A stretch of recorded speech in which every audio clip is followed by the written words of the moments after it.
சில மறைவான பெயின் இருக்கு பாருங்க, அவருக்கு தெரியும், அவருக்கு தெரியும். சில மறைவான வழி, வெளியே சிரிச்சுட்டே இருப்போம். அதாவது ரொம்ப பாரம் உள்ளவங்க எதை தேடுவாங்க தெரியுமா? தனியா உட்கார்றதுக்கான ஒரு இடத்தை தேடுவாங்க. இல்லைன்னா அவங்களுக்கு நெஞ்சை வெடிக்கிறது போல இருக்கும். ஆகார் அழுத பிள்ளை பாத்திரக்கூடாதுன்னு தள்ளி போய் உட்கார்ந்து அழுத போது, ஆகாரே சீஷர்கள் நடுவில் இருந்து அழக்கூடாதுன்னு சொல்லிதான் இயேசு உயிரோடு எழுந்தது தெரிஞ்சதுக்கு அப்புறம் கல்லறைக்கு முன்னாடி போய் அழுதா. அவ அங்க போய் அழும்போது இயேசு பின்னாடி நின்று ஸ்திரீயே அப்படிங்கிறார். அவர் கண்ணோக்குறார். நீ படுற கஷ்டம், நீ படுற வேதனை, நீ இருக்கிற குடும்பத்துல நீ படுற நெந்த, உன்னை மட்டும் ஒதுக்கி வைக்கிறது. ராகேல் லேயாள அற்பமா எண்ணினார். கர்த்தர் கண்ணோக்கினார். சாப்டர் மாறுது.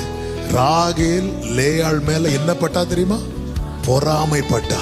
ஆகாதென்று தள்ளின கல்லை, ஆகாதென்று தள்ளின கல்லை, ஆகாதென்று தள்ளின கல்லை தலைக்கல்லாய் மாற்றி. குளோரி. இன்னைக்கு உன்னை அற்பமா பார்க்கிறவங்க நாளைக்கு உன்னை பார்த்து பொறாமைப்படுற அளவுக்கு கர்த்தருடைய பார்வை உண்மையில